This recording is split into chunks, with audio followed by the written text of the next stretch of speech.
Hey there, and welcome to another edition of Comic Book Geezers. I am Pete. And I'm Wild Bill, the Unknown Comedian. How are you? Today is Sunday, July the 30th, I believe, right? 2017. But before we start, I have to make a correction. One of our previous episodes of issue number 1s, I spoke about Warlock, and I said that issue 10, he teamed up with Thanos, but I was wrong. I made a mistake. It's actually issue 11, and I'm sorry for steering you down the wrong path there. I hope you didn't go out and buy issue 10, but this is what it looks like, and I apologize. So we want to make sure we're giving you all the right information. Yes. So sometimes we catch things later on after we watch them, and we're like, oh.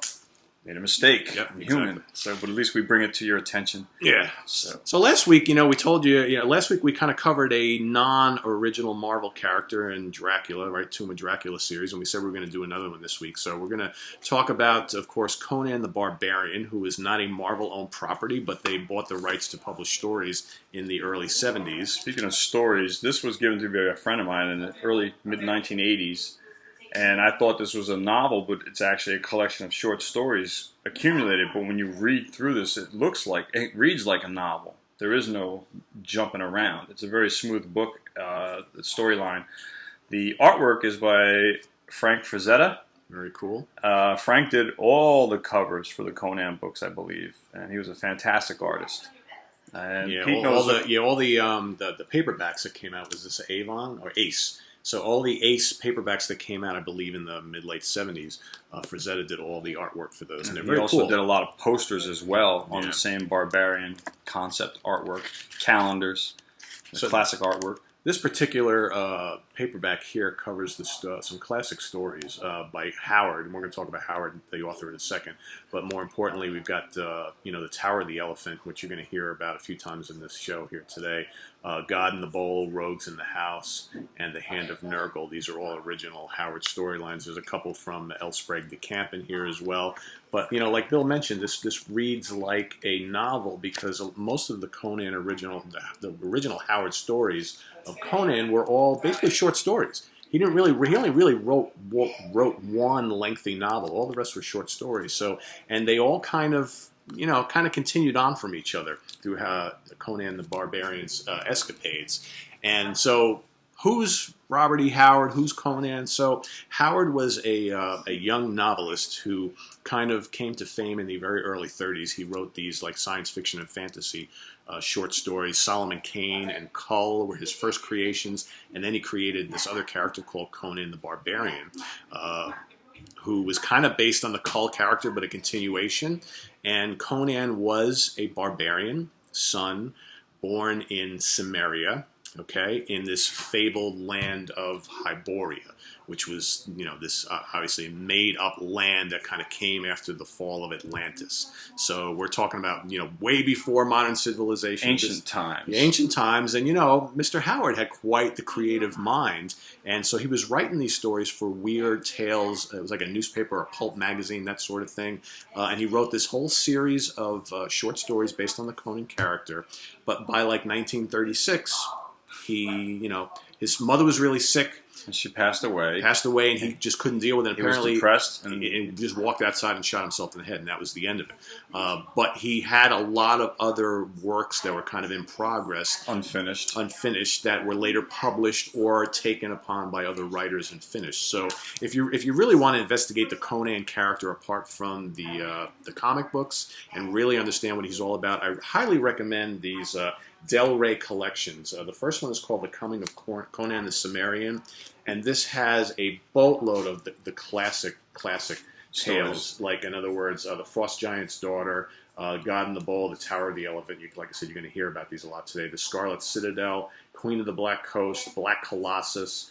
A lot of these were made into comics, which we're going to get into. What else we got here? The Pool and the Black One, Rogues in the House, Devil in Iron. Okay, that's the first volume. These are well worth getting, by the way. If you'd love reading fantasy fiction, I highly recommend it. Conan's good stuff. And the second one is the Bloody Crown of Conan, and that's got a couple of really good storylines. He named himself king by his own hand. King Conan. Yeah, because he actually became a king in numerous places in different... I believe he became the king of Aquilonia, another one of these made-up civilizations. Which is popular in the comic book series, which we'll show you. So this novel is this volume is worthwhile for The People of the Black Circle. A really good story. His only full-length novel ever published, which was The Hour of the Dragon, which was also turned into a comic, and then A Witch Shall Burn, which is kind of cool. And it's got other like assorted short stories and poems and things that were finished and unfinished. So whatever. But well worth reading. It just to kind of go beyond and I'm not even talking about the movies here, but just to go beyond the comics. And speaking of the comics, so in the early '70s, so Marvel Comics purchased the rights to produce Conan storylines, as well as reimagine the original Howard writings into comics. So we've and again, what year was this, Bill? I believe it started in '71. Yeah, I think you're so right. We're going to cover the first 30 issues of Conan. He went way past 150 issues. Yeah, this was probably the most successful Marvel venture in a non-original Marvel character. A character that is not Stan Lee's baby or Jack Kirby's baby. Exactly. So it started, obviously issue 1. They changed artists throughout the history of the Marvel's publishing of this character, but the majority of the first 24 issues were drawn by this up-and-coming artist named Barry Smith, later changed his name to Barry Windsor Smith, who really never did a lot in comics in general. He really only worked in Marvel very briefly. A talented artist, as you're going to see as we get into it. Other than Conan, he did a couple issues of X-Men, a couple issues of Avengers, a couple issues of Daredevil. I think one issue of Nick Fury, Agent of S.H.I.E.L.D., and really that was it. And then he was never a superhero guy. He really liked this type of material. And it's his forte, as you're going to see. Really. So the first issue, which you've seen this from me before a couple of weeks ago, is the first issue. Again, look at that glorious artwork from Mr. Barry Smith. And this is, well worth getting as the debut of Conan the Barbarian from Marvel. We go, and we want to point out too, when we can here, which of these issues are based on an actual Howard storyline. So here we have number 2, and again, just look at that artwork. A lot of people compared Barry Smith to Jack Kirby, and here you can really see why. Especially in the drawing of actual Conan, a lot of similar lines. Facials, very similar. I have that issue as well. It's my oldest issue of Conan in my collection. So here we have Conan number 3 versus the Grim Grey God, which is actually based on a non-Conan short story called The Grey God Passes. Okay, and again, look at that artwork. Okay, if you guys are familiar with Kirby. And maybe aren't that familiar with Smith doing the Conan stuff, you can see a lot of similarities in the way they it's good art. They drew. Conan covers always catch your eye. Yeah, fantastic artwork throughout the whole series. This next one here is number 4, and this is probably the most noteworthy of the older issues, the first 10, specifically because it is a retelling of the Tower of the Elephant storyline from Howard's original short stories. It is a fantastic story. And it's perfectly portrayed by the writing and artist team here at Marvel. It's just a great story. And I can recall reading the actual story from the Howard's book and like, wow, this is great. But I remember as a kid reading this and being like, how I always remembered it. And Marvel also has a lot of damsels on the covers. Oh, yeah. A lot of women. They did good artwork with the ladies in Conan. Number 5, that's based on the Zucala's Hour poem, original Howard poem. Wow, nice cover. And then with this is a great one. The Devil Wings over Shadazar. Okay, this is number 6. Again, great artwork. Great artwork. Look at that. So, and the great thing about the Conan stuff, it's not all like sword fighting. There's a lot of like kind of creatures and monsters. He fights a lot of monsters. Oh yeah. Look at this next one. This is based on the God in the Bowl story. Okay, number 7. Look at that giant spider with a crazy Medusa head creature, and again, the damsels in distress, they're all over the place. There's always good colors with Conan. Yeah. The colors pop. Look at that. Just great characterization through the artwork. And a ton of action. Exactly. And there's action all over these covers, and that's what draws you in. Obviously, with comic books, you judge a comic by its cover. Remember in school, your English teachers, don't judge a book by its cover. With comic books, you judge the book entirely by its cover. And Conan exemplifies that point, I think, with every issue. They're very appealing. Makes you want to look inside, see what's going on, and read the story. This is a great issue. Look at that again. That's awesome. Man Bat, it's number 9.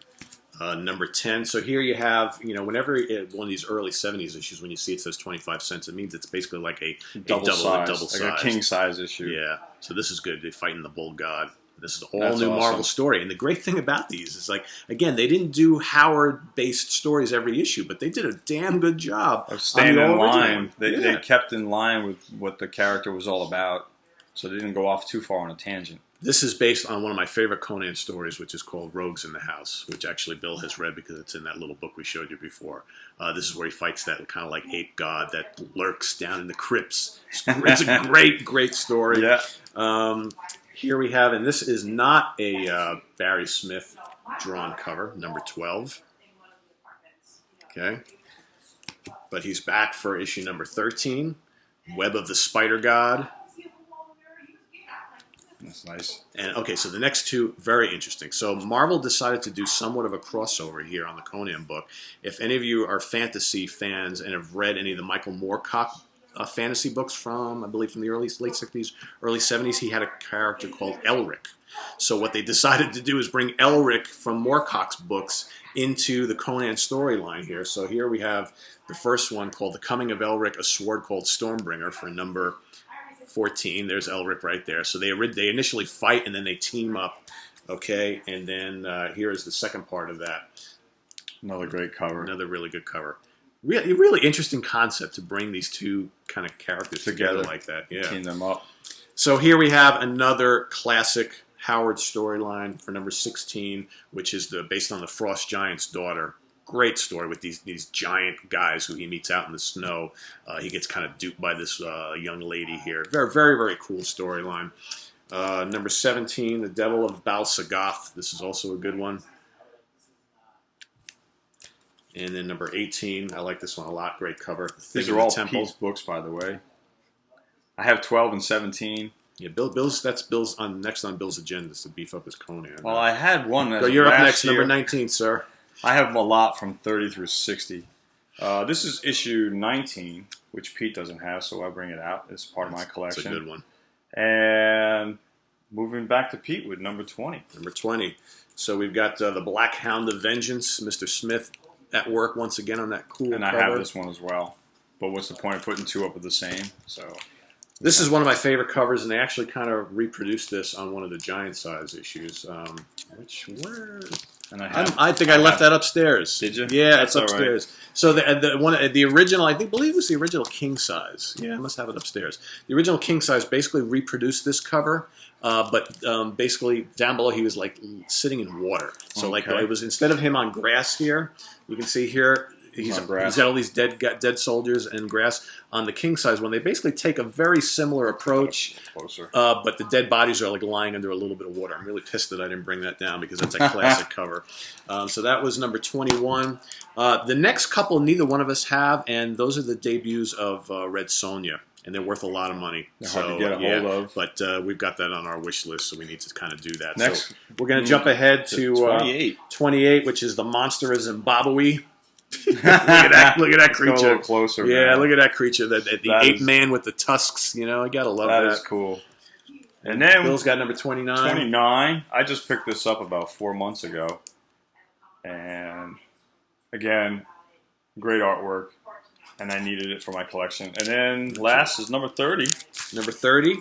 And some of you may have noticed the difference in the cover art to some of these. So by this time, Barry Smith had departed Marvel and Conan, and a very prolific artist of Marvel named John Buscema took over, and he did Conan for a long time. He's just as great as Barry Smith was, I think that the artwork of Johnny kind of fit the character a little bit better because you notice like Conan's a lot brawnier on these last few issues here. I mean, you can tell the difference. A lot brawnier, a little bit longer hair, and he carries a big sword. Yes, that's a mighty big sword you have there, Mr. Cimmerian. And in the Marvel tradition with Treasury Editions, I got my hands on this recently. Look at that, Conan the Barbarian.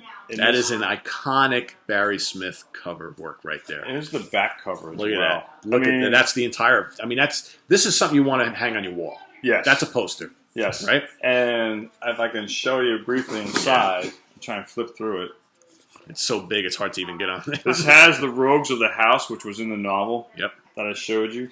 But just to give you an idea, this is the first page. Like, the artwork is in giant form, and there's the credits for everybody in the bottom. It's just fantastic artwork. Trying to give you a flip through here if I can. It's kind of hard. I'm doing this backwards. But, I mean, you can see, you know, large panels, great artwork. I'm looking for some good examples in here. And by the way, flipping through, I don't know, back artwork cover.